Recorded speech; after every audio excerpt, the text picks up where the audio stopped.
This is the Plant Yourself Podcast. I'm Howard Jacobson of plantyourself.com and WellStart Health.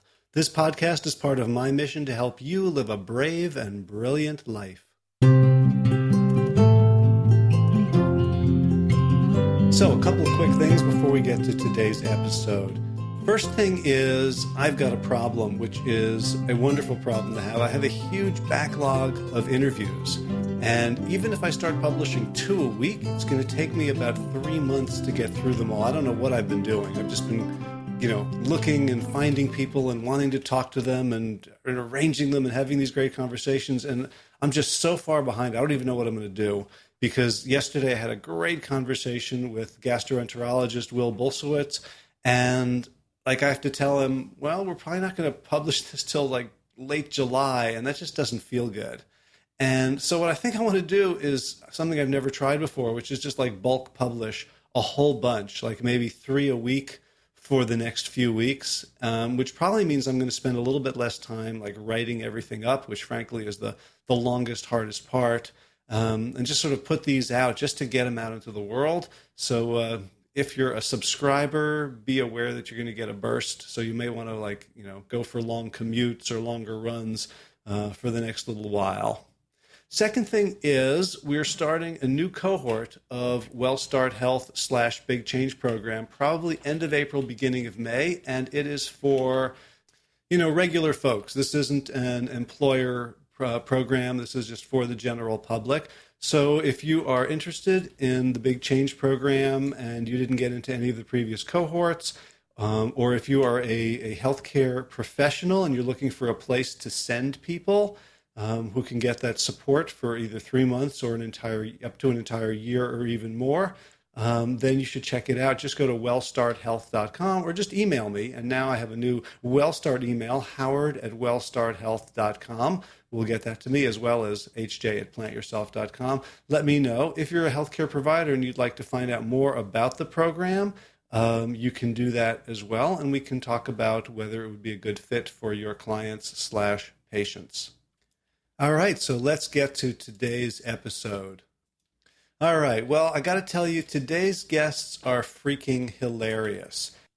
And I say freaking because I haven't yet shared with you that this is an extremely explicit episode from a profanity point of view. So now is your chance to, turn it off, turn it down, plug up the ears of any little ones that you might be in the vicinity. Because the name of the book that my guest wrote is The Brave Athlete, Calm the Fuck Down and Rise to the Occasion. My guests are Lesley Paterson, a.k.a. the Scottish Rocket, a 3-time world champion in off-road triathlon, an Ironman triathlon champ, a professional mountain biker, an athletic coach, and a world-class slinger of profanity. And I'm also joined by her husband, Simon Marshall, who's a sport and exercise psychologist at San Diego State. He's a performance psychologist for BMC Racing and a self-described mid-pack age group endurance athlete. And together, Lesley and Simon comprise Braveheart Coaching, a service that gets athletes performing to their potential in spite of what they call the 3-pound lump of crazy that lives inside their cranium. So here's what I want you to know about Lesley and Simon before we get right into it. They are hilarious, they are brilliant, and they honor evidence over anecdote and conjecture, and they are not afraid to call bullshit when they see it. And they have fantastic accents, especially Scottish Lesley. Sorry, Simon. And they have the experience and content knowledge to help you achieve your athletic goals. If you don't consider yourself an athlete, they invite you to reconsider that consideration and then act like one. And I'll lead you in with the secret of the brave athlete that they reveal at the very end, that these are not skills for athletes. These are all life skills. So without further ado, Simon Marshall and Lesley Paterson, welcome to the Plant Yourself podcast. Thanks, Howard. Great to be here. Yeah, thanks, Howard. Yeah, so let's get this out of the way at the very beginning. This is going to be an explicit episode with a little E next to iTunes. So anyone who's listening who wants to bail now or plug the ears of small children, because your book is called The Brave Athlete, Calm the Fuck Down and Rise to the Occasion. Well, although to be fair, we have redacted the U, so it could be feck or fock. I'm embarrassed that my mind went there now. I know. Yeah. Well, it's funny because our publisher, we had, I won't say we had a fight with our publisher, but we did, they weren't so keen initially on having a curse word on the title of a book that they're trying to sell. And I think we convinced them, that it wasn't just for gratuitous sake, but there's a reason that we use explicit language, because sport often brings that out in us. Right. I think I saw a study recently that said that people who curse tend to perform better.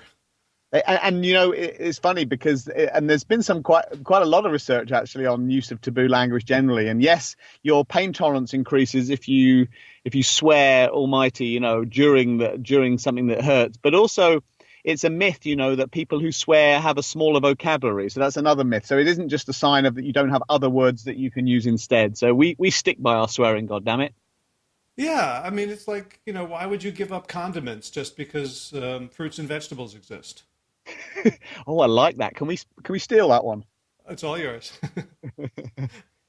So, so this book is so interesting and funny and helpful, and so let's start with the very first question that I had, which is, so who is an athlete? And who is not an athlete? And how do you know if you're an athlete? He's bloody well not an athlete. You see, we have this works itself out in our marriage as well. One of the big issues that we find with people who are training and they look like athletes, they sound like athletes, but they don't call themselves athletes, or they just say, "Oh, I'm just a this, that, that." It's to do with identity. So your athletic identity is the sort of the beliefs and opinions you have about your own athleticism, whether you can even feel comfortable calling yourself an athlete or other people refer to you as an athlete. So it's partly to do with what you do, like you train and compete and so on, but it's also about how you see yourself. So it's not as simple as saying you're either an athlete or not. I mean, many folks who we know who train and compete a lot, they still don't consider themselves athletes. And likewise, we know lots of people who sit on the couch and don't do any training and they consider themselves athletes. So it's a combination of behavior and mindset. And I mean, my assumption is that there's no one on the planet who is precluded from calling themselves an athlete, right? That, like we have these fixed identities, and you talk a lot about your identity and self-concept and self-esteem and schemas in the book. But like, if we're human, then to some extent we are athletes, right? Because we come from a long line of critters who had to like run and jump and do all sorts of physical things in order to survive. Well, I think it comes down to if you're out there and you're exercising, I'd say that if someone is completely sedentary and they're sitting down the whole day, they're not partaking in any exercise of any form, I wouldn't call them an athlete. But if they're doing any kind of exercise, whether it's fast walking, even whether it's out at the gym twice a week, I would say that's an athlete. Anyone that's participating in physical activity. So that would be my perception of it. But for too often people think that they have to be completing an Ironman in order to call themselves an athlete, or they're completing a marathon, or they're not an athlete. Whereas we coach and are around many people that are training and competing in a 5K or a 1 mile run or something like that, and I would still call them an athlete. Yeah, and I think again, there's no one answer to this. I would layer on to the what you do to that is that usually there's a sense of sort of volitional competition, right? You enter yourselves into an environment where you're going to be compared to other people, your performances are. So, and that's usually, we're now in the realm of sports. So that usually is the kind of added that makes turns an exerciser or a fitness enthusiast into an athlete. Usually they're now competing, and it doesn't mean that you're sort of entering races to try and win. But I mean, when you are putting a number on, or you're doing something where your performance can be compared to other people, that kind of is the threshold for me anyway, as of being an athlete. Mm-hmm. Gotcha. So when you're saying that that some people are athletes and some people are not, it's a choice, right? It's not a sentence. And it's a choice. It's not even just a sentence. It's actually about the fact that when folks begin and they start training, or they start devoting discretionary time to systematic preparing, then when you decide that it's part of your identity, in other words, that you now think of yourself as an athlete and other people think of you as an athlete, because athletic identity has both an inward and an outward component to it, then you become an athlete. So unlike, there are lots of people who are doing all the things that athletes do, but say they're not athletes. Well, guess what? They're an athlete. They just haven't yet been able to embrace that as part of their identity. Right. Because, I work with a lot of people who come to me because they want to lose weight, and sometimes lose lots of weight, like they're 350, 400 pounds. They have never seen themselves as athletes. And one of the turning points, like I can get them eating right for a while. I can get them to, put on some shoes and go for a walk. But at a certain point, the ones who it dawns on them, I'm an athlete, even though I don't look like what I think an athlete looks like, but like that's my inheritance as the owner of a human body. Like those are the people for whom it becomes a success, a whole new identity. And it affects everything, not just the training, but it affects their mindset. It affects their ability to make food choices. And there's something about when that identity switch of athlete flips on, that I see all sorts of really magical and compoundingly powerful things happening. Exactly. And when these sorts of thoughts and feelings you have about how you see yourself start to shift towards that new identity, whether it's an athlete or what have you, we know that your other choices that you make also start to conform to that identity. So having an athletic identity, this is one of the reasons why so many behaviors that are good for our health are correlated, right? So as you become fitter, you make better food choices, and there's research to show that. So it's all part of a sense that how you think about your own health has started to shift. So I think that's really important, that we try and get people to encourage, or we try and get them to change that sort of sense of self alongside those behaviors that they're making, because we know it's going to have some knock-on effects that are going to be really helpful for them as they tackle their new self. Right. I love that other choices conform to our identity, because I see so many people for whom they're basically plate spinning, right? They've got a whole list of things that they have to do now. And every day they have to get up and battle decision fatigue to do those things, as opposed to, oh, this is what I do because this is who I am. Exactly. That's a great way of putting it. It's really funny because people often say to me, I've had a very strong athletic identity literally since I was out the womb. And and people, will often say to me, gosh, how do you do it? How do you get up every morning and do this? And I said, I try and simply say to them, listen, this is part of my DNA. It's as easy to me as brushing your teeth. Brushing my teeth might be to you, sort of a thing. And I try and put it in those terms, because for me that's it's easy. It doesn't actually require that much motivation. I'm incredibly lucky in that regard. So for sure, once you have adopted that identity, it's easier to buy into what it takes to do it. Right. So you didn't just write a book about being an athlete, you wrote about being a brave athlete. So, and I know it comes out of your experience personally and experience coaching many people through Braveheart. Why is that important? Why does a book need to be written showing athletes how to be brave? Yeah, well, so there's a couple things. One is that we, through our experience with coaching athletes, who are humans first and athletes second, I guess, is that we've seen that many of them struggle with the same things. And one of the universal things that people struggle with is having thoughts and feelings that they don't want. And some of those can be about their sport, but about their jobs, about their relationships, about whatever. But we focus on the thoughts and feelings that people don't want about their athletic life. And so when you start to unpack some of those thoughts and feelings, and they might be related to feeling anxious or not wanting to be judged or not wanting to be embarrassed or humiliated or shown up in front of other people, or they get really nervous, I mean, one of the things that all of these things have in common is that they don't want to feel like that. They want to enjoy this thing that is supposed to be for fun. So we try and get people to say, okay, what does it mean to actually tackle things that scare us or are challenging or that we're worried about being judged or evaluated? And how do we do that with a little bit more enjoyment and confidence? And what it takes actually is not to, and we now know this through some of the psychological research, is that what it takes is not to pretend those things don't exist or to try and fight them and beat them into submission so that you only step onto the field or the pitch or the track when you actually feel very confident, free of any worry of negative self, with no negative self-talk. And we know that's not realistic. We all have human brains, and we do things when we're scared all the time. We're scaredy cats, right? And there's a good evolutionary reason why that's very protective to feel like that.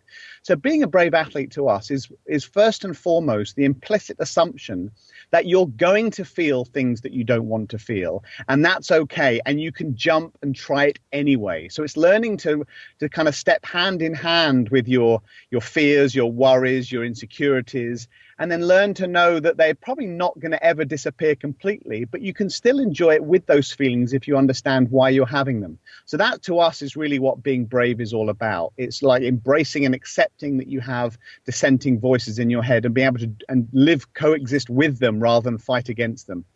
Mm-hmm.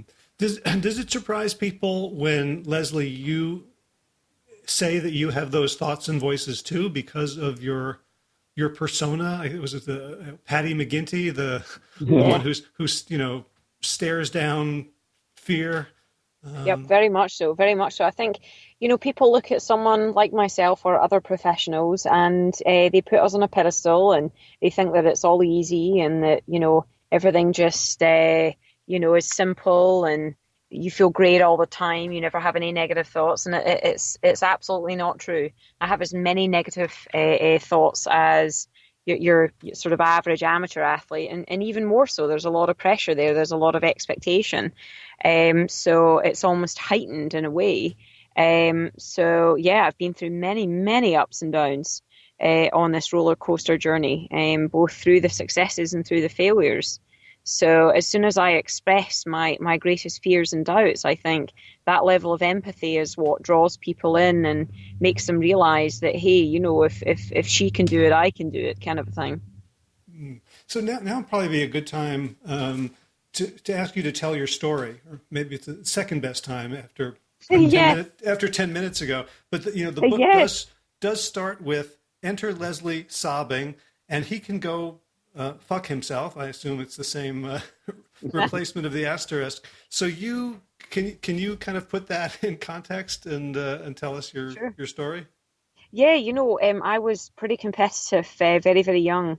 And was in the national team for triathlon, the Great Britain team, the Scottish team, the whole bit, and had massive aspirations to go to the Olympics, really since the age of 4, if I'm honest. So, this was this massive, massive dream. And being in that squad, it was very tough. It was very data-driven. Everything was by numbers. The coaches didn't really know how to speak to me.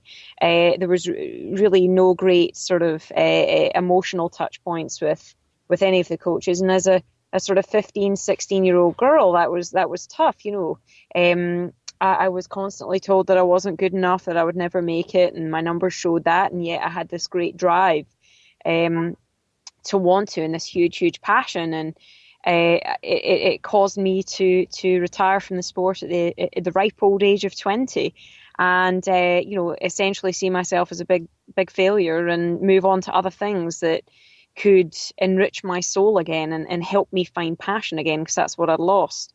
So I went into drama and theatre and acted in a bunch of student films and independent horror films and lots of crazy things.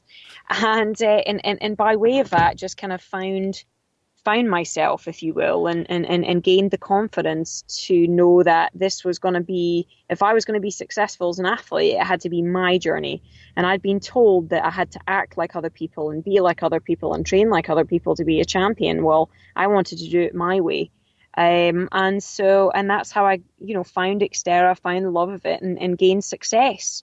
I found my own path to get there. And that's what brought me 3 world titles, And so, but not without its many, many ups and downs. But luckily, having a sports psychologist as a husband, I was able to kind of come home and crying and weeping and filled with drama, and have someone to at least explain what was going on and why, and give me some ways to help me get better.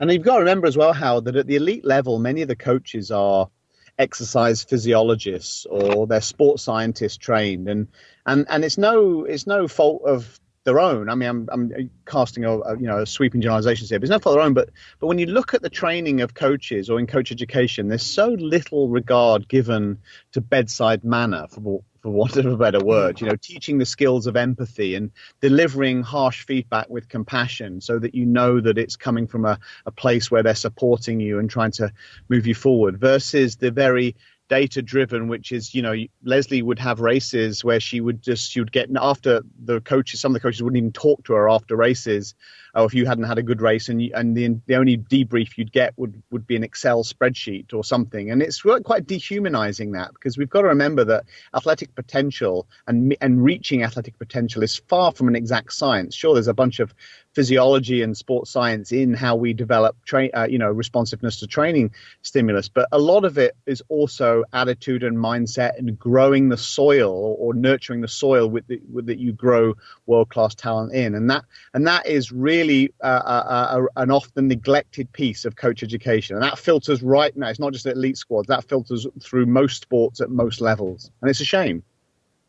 Right, and there's so much evidence that's the kind of the stuff that matters, right? That the spreadsheets and the algorithms, maybe somebody has an insight that they keep to themselves for a couple of years, but eventually that spreads. But the teams or the players that end up doing really well, or the individual performers, are those who can get their heads on straight, who can do the three things that you talk about in the book, with the images of the bandaged heart, the wings, and the sword. Mm-hmm. Yeah, I mean, and some athletes find that sort of somewhat organically, like Lesley did. I mean, I helped obviously, but there are lots of athletes like Lesley who get to the place where they're finally able to find their own identity and their own journey through it. Others, unfortunately, drop out of the sport because they just get so sick and tired of how they're either treated, or they might not even have the ability to know that that's what it is. They just feel that they've fallen out of love with the sport, or it's become too XYZ for them, and then they stop it altogether. And then you've got the other athletes, sort of the Rudy syndrome, which is, these athletes who are, on paper anyway, they don't stack up against what talent ID programs tell us that is needed to be at the top level, but they've got an incredible heart. So it's a big debate, like which is more important. But certainly there's no debate over that we should be nurturing both if we want to get the best athletic, to find the best athletic selves or reach our potential. And unfortunately, most of the evidence suggests at the moment is skewed heavily in favor of just looking at the quantifiable metrics of training stress and training stimulus and coaching drills, protocols, and methods, rather than how that you nurture mindset. And my guess is, you start the book with a quote that I love, which is, "We should all do stuff that scares us, however small, and this takes a very personal form of courage." And my guess is that one of the reasons that coaches don't give the kind of empathetic, compassionate feedback is that it's scary to engage with another person on a human level, as opposed to just handing them an Excel spreadsheet. Yeah, I mean, the head of, not just heads of athletes, the heads of people, I mean, they're a black box, right? And they're pretty scary things, and you often find stuff that's dark and you don't know how to cope with it. But that doesn't mean, and even if you don't have the training to do that, it doesn't mean that conversation isn't worth having, because just having, the ability to empathize, which is something that it should be a human virtue that we should all be trying to develop and learn, doesn't require any detailed skill or psychological insight. It means that you try and you put yourself in someone else's shoes, and rather than just simply judge or instruct or lecture or teach, understand that having those discussions, learning just the basic skills of empathy are a huge step forward. And even if you don't go much beyond that, using some mental skills or other psychological insights or strategies, just having that built, the way that you build trust is a good way to shift mindset. So learning empathy skills is a fantastic start. Right, and there's something so beautiful about using athletics to turn yourself into the kind of human being that you aspire to be. Like you can do it through, touchy-feely stuff or leadership development or personal development at work. But there's something really nice about having both the mental and emotional intelligence and the practice, but also having these really clear results. Right. Yeah, I think having structure and accountability and goals, are wonderful things to set you straight in other areas of your life. But moreover, I think what sport allows us to do is look deep into our soul and that of our training partners as well. Because when you're going through pain, you're at your most vulnerable, and that's when you get your biggest discoveries. And so it's a kind of artificial way of creating that, that level of, pulling back the curtain on who you really are. Yeah. And then not only that, developing these wonderful friendships with other people that are there with you when you're doing it, and it creates an everlasting bond.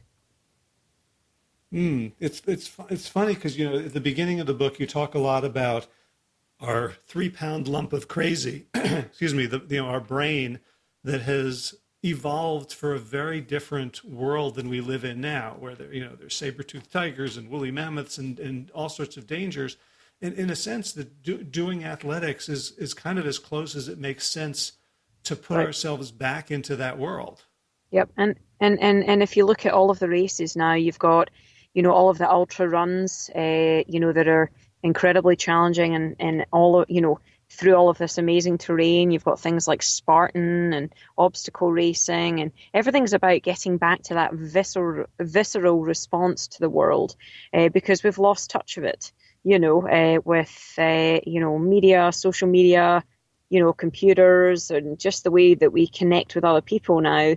It feels like it's the only way to really get back to the basics. And some sports sociologists and philosophers have written about this as well. I mean, we're in the world of triathlon but we've, and other endurance sports, and there's no denying that there's a strong socioeconomic gradient to this, right? They're expensive sports, and one of the conclusions has been that part of this trend that we're seeing to try and to find activities that are harder and more challenging, whether it's through Ironman or ultra running, is that somehow we've lost a sense of suffering, and this isn't to trivialize that many people who do these sports are suffering in many other areas of their life as well, but it's this notion that why are we drawn to try and create opportunities to test our boundaries or our limits? Why are we drawn to environments that are going to make us suffer?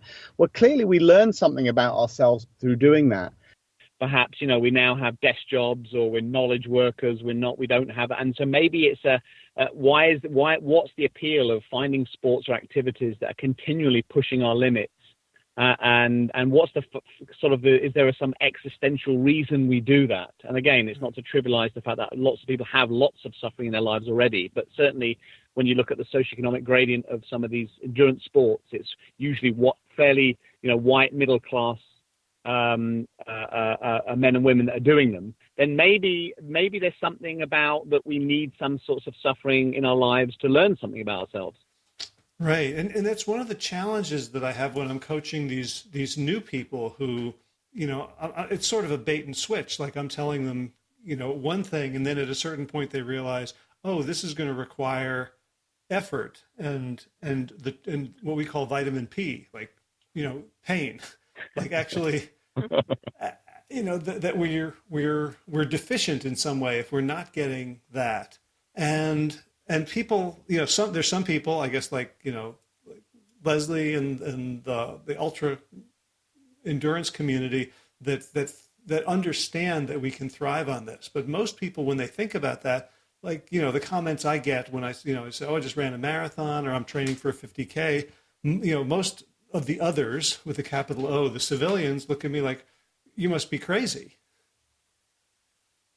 Yeah, I think, and that's where you have to, start off super, super small, and realize that there's amazing achievement in completing your first 5K walk, and sort of and bolstering achievements as you go along, and making sure that the environment that a person is in is supportive of that, so they're around other people that are going through that same journey too. There's no point in putting a regular civilian, as you would like to call it, in with someone that's a 50K runner and expect them to feel okay about it. Chances are they won't. But if you put them in a group of other people that are all trying to do the same thing, then they're going to bond over it. They're going to achieve things, and whatnot. So so it's just all dependent on how you pitch it. Right. So let's talk about the main metaphor of the book, which is the three parts of the brain: the chimp, the professor, and the computer. So what do you mean by these, and how can we use them to become braver athletes?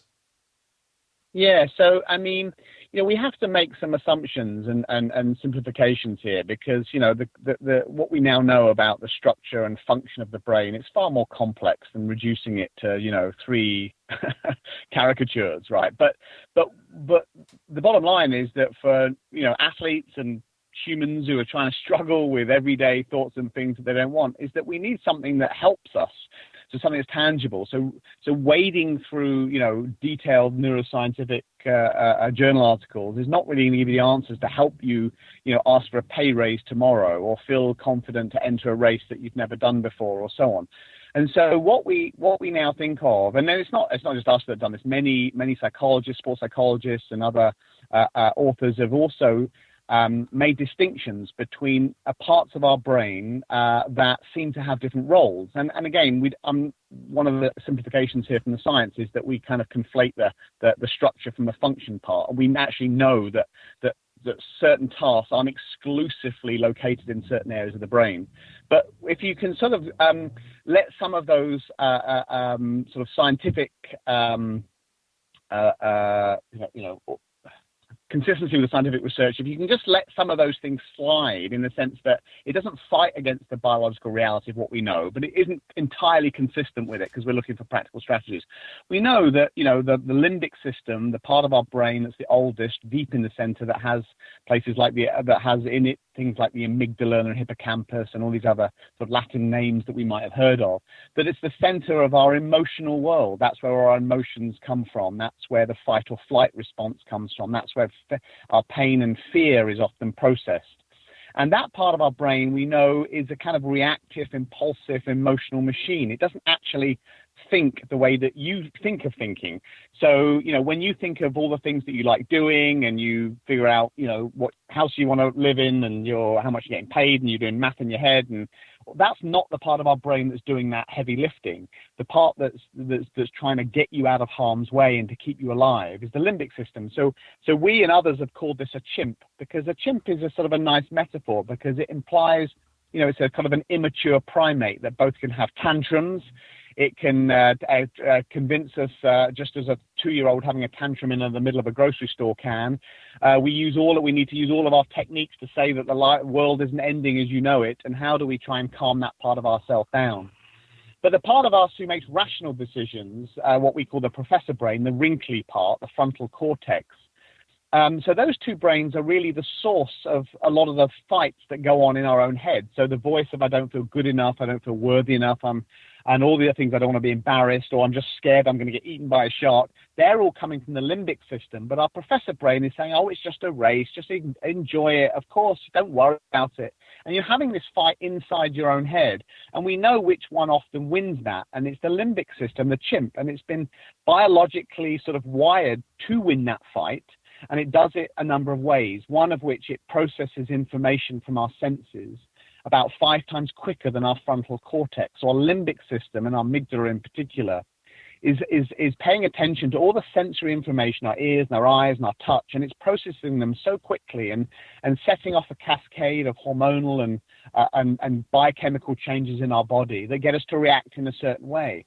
And then meanwhile, our professor brain, our rational thinking brain, is sort of now already behind the eight ball a bit. So you're nervous, your palms are sweating, you feel a bit nauseous, but you know it's just a race, but you feel overpowered by these physical reactions. So that reason is because your chimp brain has already been able to set off this cascade of reactions before your professor brain's had something to do about it. And then the other thing is that when it does detect some stress, or stressors, I should say, some threat cues, as psychologists say, is that it throws a chemical brick at your frontal cortex. So about 30 neurotransmitters are released that stop your rational thinking professor brain try to think your way out of a potentially life and death situation. And that, again, that's for a good measure, right? We don't want to be able to we can't be relied on to sort of say, well, is that something that could actually kill me? Let me go and check it out. No, you need to be primed. Your body needs to be primed to run, to hide, or to fight as quick as possible. So most of our mental anguish is because it ultimately reflects these two fights between our brain, what emotionally, instinctively, viscerally we feel, yet what we actually think intellectually we want to do or we ought to do.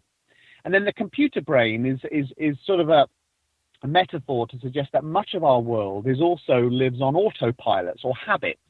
We'd be overwhelmed if we had to cognitively process every decision that we have to make in life, whether it's just walking downstairs, how to open a door, or how to drive.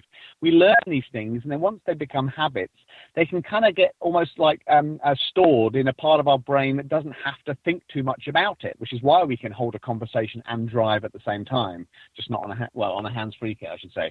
So our computer brain, when we start to run and also draw, and that's the quickest brain of all, in fact. So when you're in a stressful situation, yes, these threat cues are being processed from your chimp brain, your limbic system, but then your computer brain also provides access to our memory banks and says, oh yes, you've been in this situation before and it didn't end well. You don't do well when these people are there, or when the weather's like this, or when the waves come at you like this, and so on. So now we have the emotions that are also getting fueled by memories. And so those two things then almost can team up. And we become now our slow, lazy professor brain is now so puny that it can't put up much of a fight. So one of the tricks to trying to turn that tide so that our professor brains can be in charge is to kind of intercept those habits and routines and try and almost replace them, and also have good memories to say, well, actually, when this happens, or when I've been in that situation in the past, it isn't as catastrophic as I'm imagining, or my chimp and my computer brains are leading me to believe, to kind of dissect some of those thoughts with rational thinking. And that's often the hallmark of a lot of psychotherapy. For example, cognitive behavioral therapy is essentially, that's what it's doing. It's trying to intercept sort of irrational emotive states with more rational logical thinking and confronting that. And so that's really why we like this little triad of understanding the voices that you have. It's not the real you. The chimp brain, the limbic system, isn't the real you. It's your professor brain is the real you. So when it shows up and tries to convince you that you're going to be humiliated out there, or you're going to look, everyone's going to be staring at how fat you are in your lycra, those reactions are simply trying to protect you from harm, physical harm or psychological harm, and they come from the limbic system. So the goal there is to try and, that we've got this, chimp, don't worry, this has happened, we know how to deal with it, we know that most of the things that you're worried about are not going to come true, and those that could come true, nothing really matters even if they do, the so what question. So we try and get athletes to think of this as a debate within their own head, so that they don't always get hijacked by their chimp brain under stressful situations. So see if I can understand this, that one of the tricks we can use is to sort of preload the computer brain with desired thoughts and scenarios and action plans, so that it even beats out the chimp, in that we're in a certain situation. Well, yeah, in a way, what we're trying to do, we're trying to replace it with other habits, right? So this is one of the reasons that we think about the role of suffering, or the role of being brave. Like, you have these thoughts and feelings and you did it anyway, and look, the world still turns, you survived it. And so the more you do that, the more you're laying down some habits and memories that are drawn up, that then get summoned up when you're in that situation again. So it's partly we have to force ourselves to be in situations that make us feel uncomfortable, to learn firsthand that life goes on and your world didn't end and you never got ridiculed or laughed at or humiliated. And then once you start to learn that that's the goal of those experiences, you then start to see how important it is to put yourselves in situations and look forward to situations that actually create those circumstances, because that's how you actually become a brave athlete. That's how you become mentally tougher. That's how you become more enduring. That's how your chimp realizes that your world doesn't end when you're in those situations. Because otherwise, if you let it win out and fear remains, you just retreat from moments that or situations that scare you. You live in a comfort zone, and that's not how we develop. Right. As humans. I love that, because it's, in my experience and the experience of almost everyone I've ever talked to, it's, most of us know what to do most of the time, and we don't do it because we're afraid of how it's going to make us feel, right? The conversation that we don't want to have, or I'm going to put out this blog post because I think it's going to get me some attention and it's going to say something important, but we can, I can hide that file on my computer for years. I can never have the conversation, and it's not to protect the other person, it's to protect me.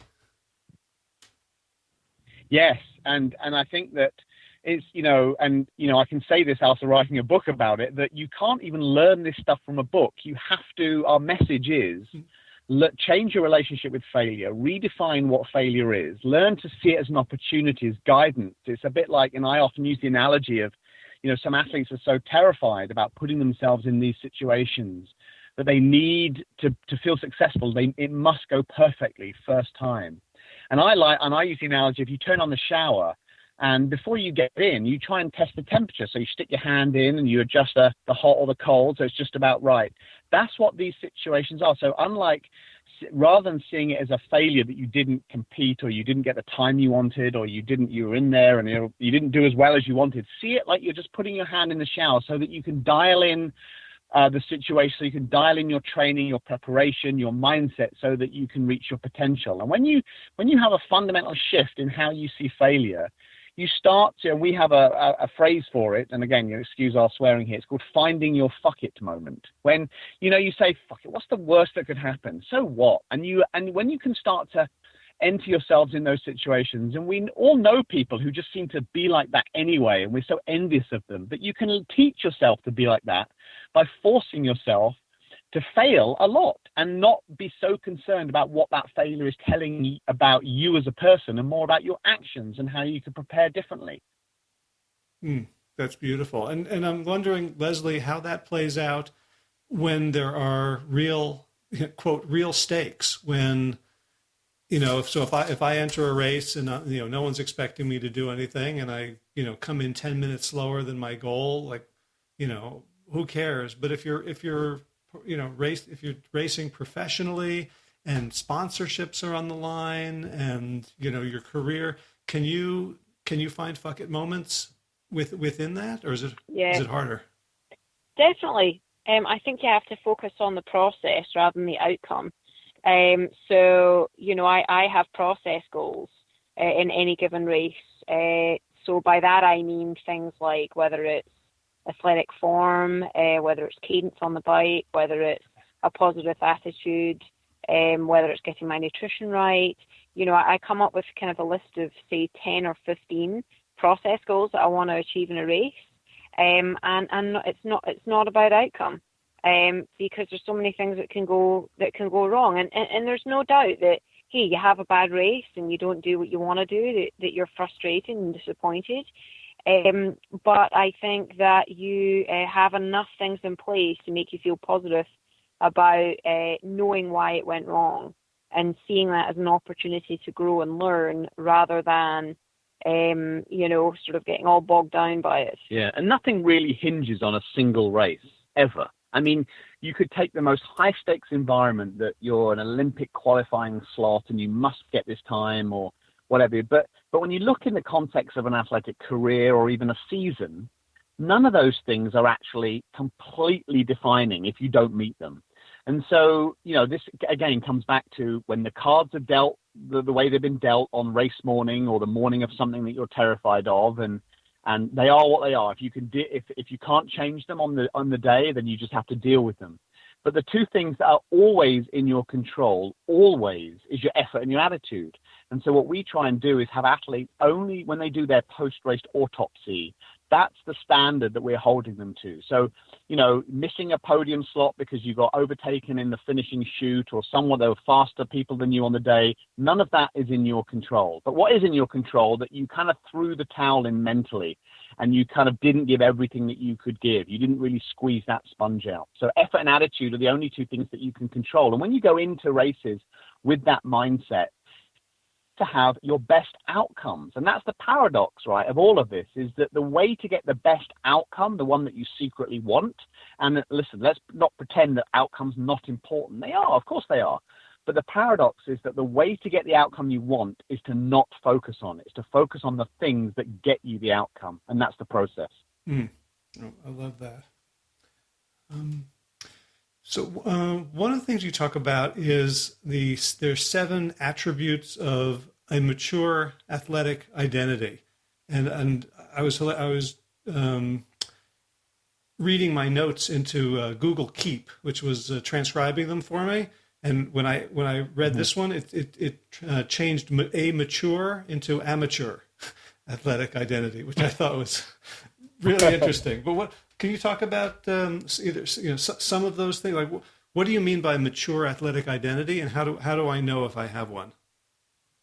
Yeah, so and this is now in the realm of the psychology of identity and what it is, the thoughts and beliefs that we have about who we are and the roles that we play, and we know that our identities feed into what psychologists call our self-concept, right? How some global statements about the kind of person we are. And then all the identities, the hats that we wear in life as a partner, as an employee, or a business owner, as a parent, as an athlete, they all feed into that self-concept. So all of these things about our athletic identity are equally true for all the other identities that we have as well. And when you have multiple identities, meaning not in a dissociative personality disorder way, but when you have multiple identities, meaning you wear a lot of hats in your life, that we know that's an important and healthy contributor to self-concept. So think of it like an investment portfolio. If all of your stocks are in one, shares are in one particular stock, if that goes, you're kind of up shit creek, right? And it's the same. If you become only an athlete, and to the extent that all other aspects of your life, you withdraw from relationships, you're no longer, you don't have a few friends. This goes for, you could substitute workaholic for this anywhere. Then we know that if you have a career-ending injury or an illness that stops you doing that, then you better be prepared for some dark times ahead, because your self-concept that is the main pipeline, your identity that's the main pipeline to your concept, is now starting to chip away at how you feel about your worth as a person. So what we try and do is encourage athletes to have multiple things that they're interested in. You can make the case for why we are absolutely opposed to having high levels of specialization for kids in sport. Lesley's the same as a professional athlete. She's always had a lot of other things going on and enjoyed other things. And some coaches, back to how we started this discussion, you need to take this more seriously. You need to give up these other things, and not realizing that that's how her identity survives the ups and downs of the injuries and the illnesses that come with it. So once you get down into the individual identity level, and you start, like you said, you start to think about what it takes. So one of the things is about, are you, we call it mature rather than a strong athletic identity. And we don't say strong because some people who have lost other identities at the expense of their athleticism, they might say your athletic identity, that's all you live and breathe this now. You could say, well, that's very strong. It's so powerful. But that actually isn't healthy. So we prefer the word mature, which is more of a well-balanced approach, or a well-balanced sort of spread across the hats that you wear. So, for example, we want people to feel comfortable being able to talk about their athleticism, owning their athleticism. So if you're doing your first 5K and you're speaking to someone who is an accomplished athlete or just been doing it a long time, and you have a tendency to sort of excuse how slow you are because, of course, they wouldn't this, it's not as fast as them, or I'm just a so-and-so. That's not taking ownership of where you're at in the sport. So a sign of a mature athletic identity is to take ownership of wherever you're at, however fast or slow you are, and not make excuses for that. It's a product of how much time you put in, how important it is to you, and so on. So that's just one example of how we try and build those conversations with athletes. And trying to stop them using the justers. I'm just to this, or I'm just to that, or we're coaches, right? And the number of athletes that we have saying, "Do you coach people as slow as me? Do you only coach fast people?" That speaks volumes about how they see their own athletic identity. Mm-hmm. Yeah, and it's I think you talk about the chimp doesn't want to be embarrassed, humiliated, and it's a kind of preemptive strike. Right? That if I tell you how badly I suck, then you've got nothing. Exactly. And you remember, your chimp is actually trying to protect you. So you might think that your chimp is just being, is sabotaging everything that you want to do in life. But your chimp is trying to get you away from situations that are going to kill you. So that's a noble cause. But the other things is that it doesn't want you to feel the sort of the holy trinity of the psychological death, the equivalent, is embarrassment, humiliation, and inadequacy. Because years ago, millions of years ago, being in environments where that happened did actually mean death, because you were isolated from your troop, you had to forage food for yourself, you had to defend yourself. But nowadays, those things are just these little artifacts that don't actually matter that much if we look like a complete idiot in front of other people, right? The world still turns, and that goes on. So your chimp, when you have these feelings, your chimp is trying to get you to convince you, you don't do something you're good at. Why are you doing this? Or don't worry, there'll be another day. Do it later. You don't have to do this now. It's trying to persuade you to not put yourself in situations where that potential risk of humiliation, embarrassment, inadequacy, it happens. And that's what we've got to really confront. Right. So there's so much to talk about, but, I've taken a lot of your time. I would love for you to share a little bit about what I think is my favorite feature in the book, which are the meme turds. These things that we see on Facebook and Instagram that are supposed to be sort of wise and encouraging, and you say are scientifically not valid or gross oversimplifications or misunderstood. Can you talk about a few of those? Yeah. There's whole, I'm not sure if you're familiar with Motivational Monday. There's even days now assigned to that. You get on the Monday, you get the little meme that comes around with some, sort of words of inspiration, vacuous and sufficiently vague to sound sort of deeply philosophical. And often some of them, let's take, confidence is a great one to begin with. And there's so many memes that kind of convince you that, what's stopping you become the person that you really want to be is to, don't compare yourself to others. If you just think it hard enough, you can become that person, dream it and it will be, and that kind of stuff. And we know that that's nonsense. The psychological science has spoken on so many of those issues about how you find confidence, how you build resilience, how you compare and judge yourself to others. It's perfectly normal, for example, to want to know how you're doing relative to others. So to expect people to just say, never compare yourself to others, it's just not only fighting the biological reality of it, it's extremely naive. We've never met anyone that's able to do that. And even if you try to do it long enough, eventually you'll give in. You can't help, because that helps us figure out where we sit in that pecking order. That's a biological drive to survive. Well, so it's knowing how to filter. Yeah. So yeah. Also, if you're entering a race, I'm suddenly thinking about that video that made everybody cry, including me, a few years ago. I think it was a Special Olympics where it was a 100-meter dash and somebody fell, and all the participants came back and they just sort of held hands and walked across the finish line. And there is something sort of beautiful and noble about that, but it doesn't invalidate the fact that I enter a race to compare myself to other people. And as I'm approaching the last 2 or 3 miles, everybody in front of me has an X on their back, and I'm like, I'm going to pass you, fucker. Like, yeah, and it's funny because using that example is a great one, because we have a lot of athletes who have what we call a participant mindset versus a competitor mindset. And they enter races, I'm just doing it for fun, which is, we're not arguing with that. I doesn't really care how I do. And And I'm just going to go do it. And some of them, the very few of them actually genuinely think that deep down. But most of them, in our experience, do that because it's a way, it gives them a way out if things don't go well. Oh, I'm just doing it for fun. It's not that important anyway. And we know that humans are competitive by nature.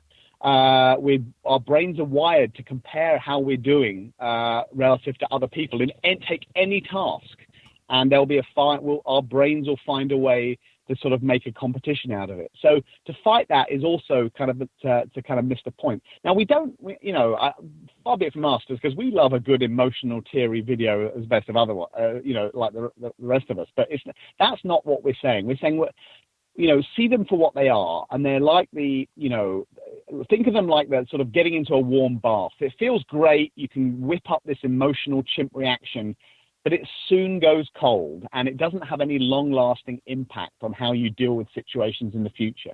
They might be great for what we call cognitive priming, it gets you into a mindset or a readiness to do something.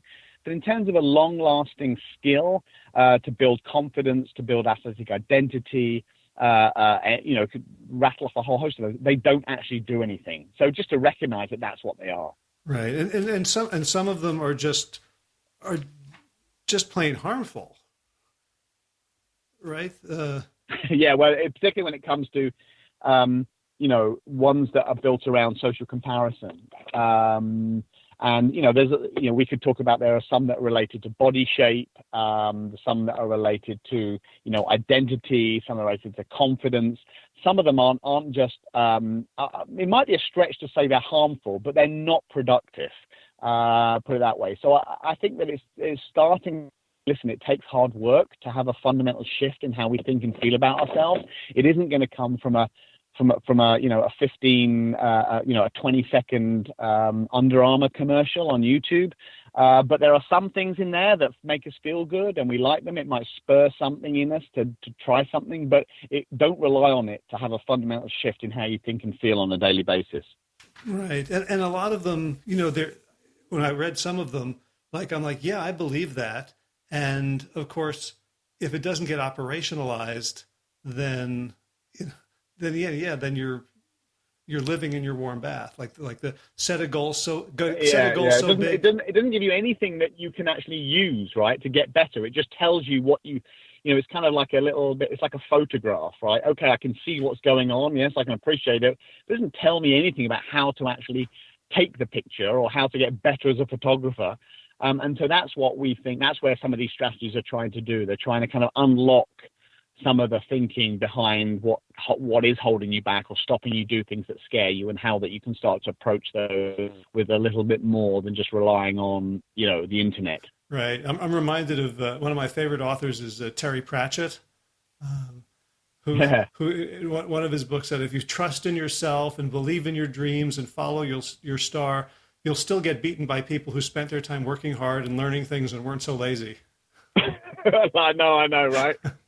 Yeah, I know. It could be a dream crush. There's a whole, we could talk about the failed self-esteem movement from the 60s and 70s, and how it's led through, parenting now, and how there's a participation culture and effort is the only thing that matters culture, and how ultimately we're doing a gross disservice to the children that we're nurturing in doing that, rather than letting them fail and letting them be exposed to competition and so on. So that's a whole other debate, but that gets exactly at those issues.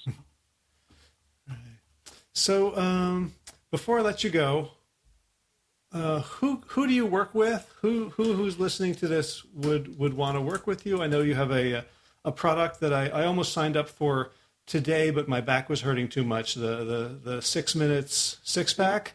Yeah, that's right. That's our endurance video that we did for a core routine for endurance athletes. It was pretty fun. We recorded it all together. I put Simon through pain and torture to get that video, but you could certainly sign up for that. But in terms of the people that we work with, it really runs the gamut, to be honest. As long as you have passion for change and for sport, then we're up for coaching you. It might be for your first 5K, or it might be as a professional Ironman athlete. So we work with everyone, to be honest.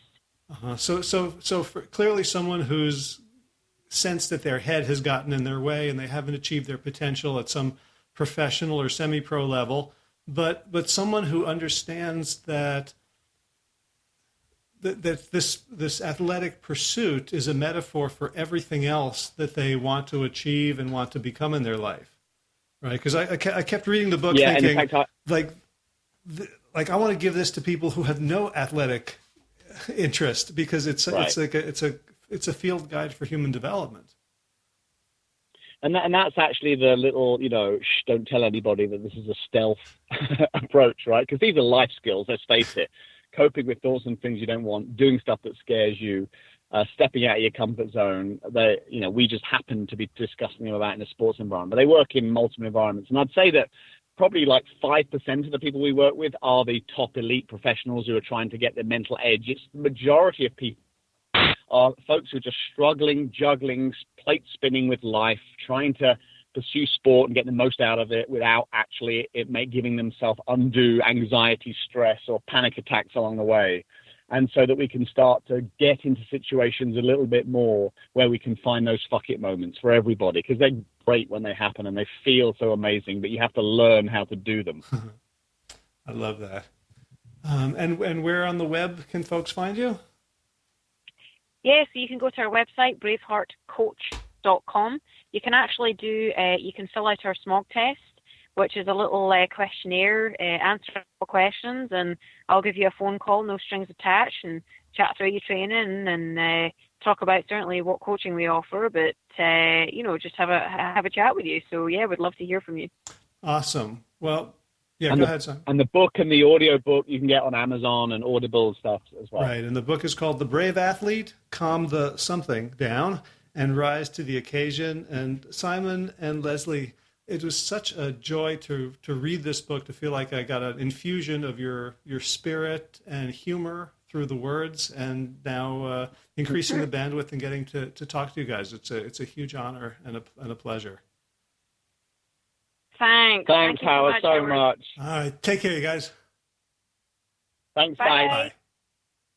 So what do you think? Did Lesley and Simon convince you that you're an athlete? If you already feel like an athlete, did you get anything useful out of this? I would love it if you'd let me know. I get some comments on the Plant Yourself blog under each of these episodes, but not a lot. And I find that I'm kind of craving more communication, more feedback.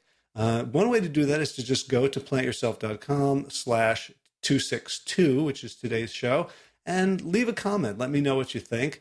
You can also, of course, leave a review on iTunes, but that's a much more, public and non-specific to this episode thing to do. But that also helps a great deal and lets me know what you're thinking. Something else you can do is there was this sale on a tool called PipeSpeak, which allows me to embed audio feedback on my website. So you can actually go to plantyourself.com/262 or to any episode and just click on the little pipe down at the bottom, right below the bullet points of the show's content.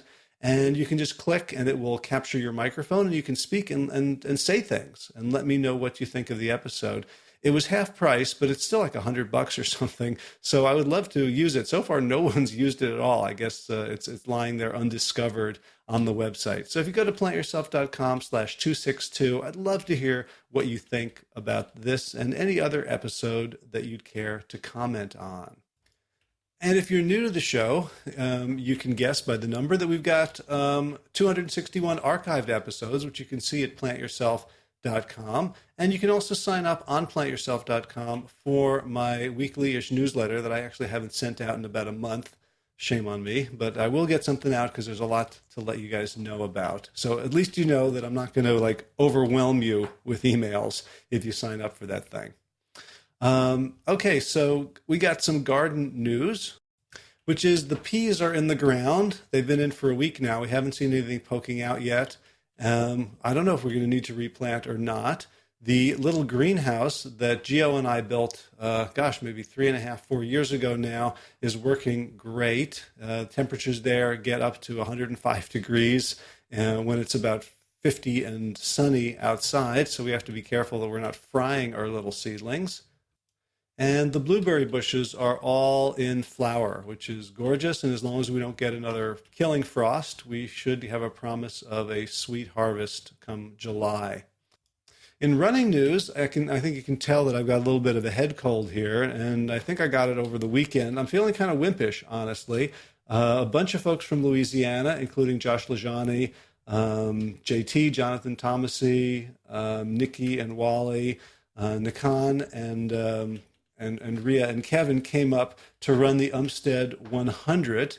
Josh came up to pace and to crew, and I'm only 45 minutes away, so I came by also. I brought some nice hot soup and rice for everybody, and I was going to kind of hang out and run a loop or two, and I wasn't feeling that great, but I was feeling a heck of a lot better than the runners who were doing this 100-mile race. I got there about 13 hours into the race, and people were looking very, very grim, and the weather was turning terrible. It was raining. The temperature dropped from like a high of 56. It was down into the 30s by the morning.